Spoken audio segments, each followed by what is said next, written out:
Salut les érudits noirs, ici c'est Ghislain, créateur de la chaîne Science et Savants Noirs. Pour celles et ceux qui sont nouveaux sur la chaîne, je vous souhaite la bienvenue. Science et Savants Noirs est une chaîne dont le but est de faire connaître la science noire et les savants noirs. Dans cette chaîne, nous parlons de la science noire et des savants noirs, afin de nous estimer au-delà de ce que quiconque voudrait bien penser de nous, que ce soit de façon consciente ou inconsciente. Le génie noir a laissé et continue de laisser son empreinte dans tous les aspects de nos vies. Aujourd'hui, nous allons parler de l'un des plus grands inventeurs du XXe siècle. D'ici la fin de la vidéo, tu comprendras pourquoi je parle de lui en ces termes. Laisse-moi te présenter Granville Taylor Woods. Qui est Granville Taylor Woods? Granville T. Woods est un formidable inventeur afro-américain né en 1856. Ses idées novatrices uniques ont fait de la communication, de la technologie et des transports ce qu'ils sont aujourd'hui. C'est formidable et indispensable de le connaître, du fait non seulement de son génie, mais aussi des luttes, des épreuves et des tribulations qu'il a dû affronter. Être un inventeur noir successful à son époque relevait tout simplement de l'exploit. Cet homme est un génie du domaine électrique grâce à son expertise. Il s'est, entre guillemets, converti en inventeur. Téléphone, couveuse artificielle, antenne parabolique, aérofrein, montagne russe, le concept du troisième rail qui ont fait de New York et Paris les villes qu'elles sont aujourd'hui ont tout simplement été influencés par ce génie. Tout a commencé lorsqu'il a quitté sa ville natale de Columbus dans l'Ohio pour poursuivre ses rêves d'ingénieur à New York. Il s'est rapidement établi parmi d'autres inventeurs d'élite, mais avec le succès est aussi venue la controverse. Vous verrez plus tard. Dans les années 1800, les trains devenaient un moyen de transport vital. Ils étaient utilisés beaucoup plus souvent que maintenant et les ingénieurs avaient inventé des moyens plus efficaces de les faire fonctionner. Cependant, une chose manquait et Granville T. Woods a vu ce qui restait à faire. En effet, sur une ligne ferroviaire, si personne ne sait avec précision qu'il y a un autre train sur la même voie devant ou que deux trains sont prêts à franchir le croisement en même temps, ces trains vont tout simplement se rentrer dedans.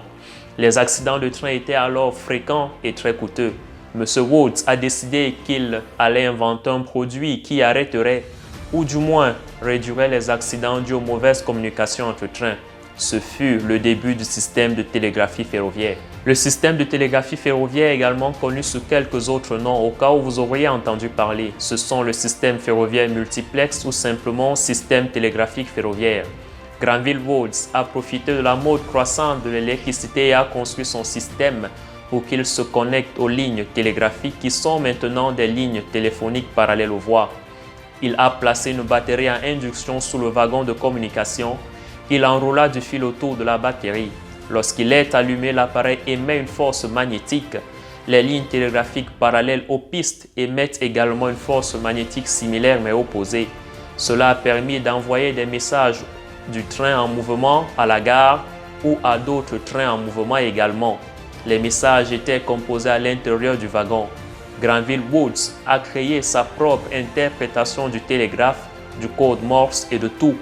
Il l'a connecté via un système de câblage à la batterie à induction. Il a également connecté un téléphone primitif à la batterie. Le responsable des communications devait décoder les télégrammes et également écouter les appels téléphoniques. Grâce à Granville T. Woods, voyager en train était beaucoup plus sûr. Son invention a été une bénédiction pour des entreprises et un tremplin vers la future industrie ferroviaire. Le succès, comme je le disais tantôt, a conduit à des poursuites judiciaires intentées par Thomas Edison qui a poursuivi Granville Woods en affirmant qu'il était le premier inventeur du télégraphe multiplex. Granville Woods a finalement gagné, mais Edison n'a pas abandonné si facilement tant il voulait ce brevet. Tentant de dérober Granville Woods de ses inventions, Edison a offert à Woods un poste de premier plan dans le département d'ingénierie d'Edison Electric Light Company à New York. Granville T. Woods, préférant son indépendance, a tout simplement refusé. La lutte pour que Granville Woods conserve ses brevets et fasse reconnaître son nom était tout autant difficile que le travail même pour produire ses inventions. Deuxième grosse invention, le système de présence de l'opérateur ou levier d'homme mort, encore appelé Deadman en anglais, a été inventé par Granville T. Woods. C'est un dispositif utilisé par le conducteur de train en cas d'extrême urgence ou tout simplement par exemple lorsque le conducteur s'endort et qui permet directement d'arrêter et de stopper le train. Ceci dit, c'est un système clé d'une importance capitale et qui permet encore aujourd'hui de sauver des millions de vies. Troisième grosse invention, le concept d'un train conduit par le troisième rail est aussi l'œuvre de Granville T. Woods. Le système d'alimentation par troisième rail est une technique de captage du courant utilisée pour l'alimentation en énergie électrique de certains systèmes de chemin de fer. De manière très simplifiée, un collecteur ressemblant à une patte alimente le train en énergie provenant de ce troisième rail qui est également électrifié, avec comme énorme avantage que ce système libère définitivement la rue et permet au métro, par exemple, de circuler dans des tunnels à gabarit limité. Sans ce génie noir, le métro de New York ou de Paris ne serait pas ce qu'il est aujourd'hui. Ces villes n'auraient tout simplement pas la même gueule. Et Singapour non plus, pour des raisons esthétiques, n'aurait non plus la même configuration, car dans ce pays-là, il est interdit les lignes aériennes en dehors des tunnels. Une fois de plus, Granville T. Woods est un génie qui mérite d'être connu et une immense source d'inspiration et de fierté pour le peuple noir et pour toute autre personne qui, par bêtise ou tout simplement par ignorance, aurait une vision étriquée du génie noir. Granville Woods est aussi le génie et le savant derrière l'antenne parabolique. Je me rappelle particulièrement de mon enfance durant laquelle l'antenne parabolique sur le toit d'une maison signifiait pour moi qu'on y passait du très bon temps avec des chaînes de télé à foison. C'est bien grâce à un génie et un inventeur noir dans une Amérique de discrimination raciale sournoise que cela a été rendu possible. Granville Woods était un acteur majeur de la révolution industrielle car le transport ferroviaire à cette époque n'était pas juste important, mais indispensable. Assurer le transport de biens de manière sécurisée et extrêmement rapide était une préoccupation de tous les instants. Pas étonnant que des businessmen comme Thomas Edison, par exemple, aient tenté de flouer ou usurper cet inventeur noir.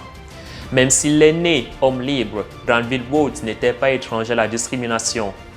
Évidemment, l'immense adversité à l'époque l'a motivé à se battre dur pour sa reconnaissance. Juste par simple intelligence, il n'y avait aucun moyen de discuter de ce qu'il produisait et c'est ainsi qu'il a survécu. Il n'y avait aucune contestation à avoir sur les choses qu'il avait inventées, leur valeur et leur importance ne pouvant pas être remises en question. Son génie et sa pugnacité lui ont valu le respect.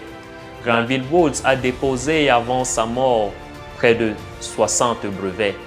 Ses inventions les plus controversées et les plus convoitées ont fait partie intégrante de l'évolution des transports aux États-Unis et ont contribué à propulser ce pays et l'aider à se démarquer durant la révolution industrielle.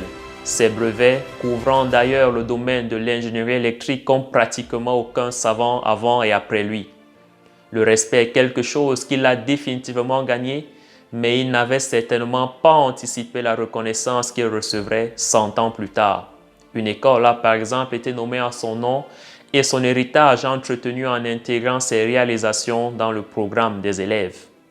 Les plus jeunes notamment ont besoin de savoir que d'autres ont emprunté des voies et ont établi la mentalité du « oui, je peux »,« yes, I can ».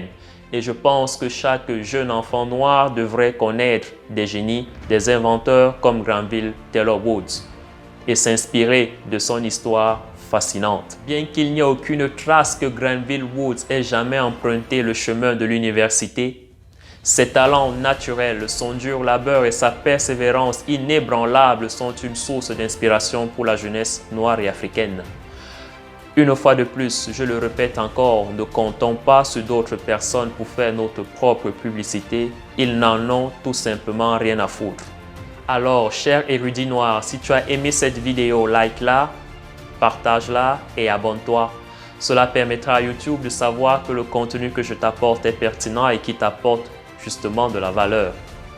Si tu ne sais pas quoi dire dans la section commentaires de la vidéo, dis tout simplement merci et c'est bon. D'ici là, que la félicité t'accompagne et soit légendaire. Ciao!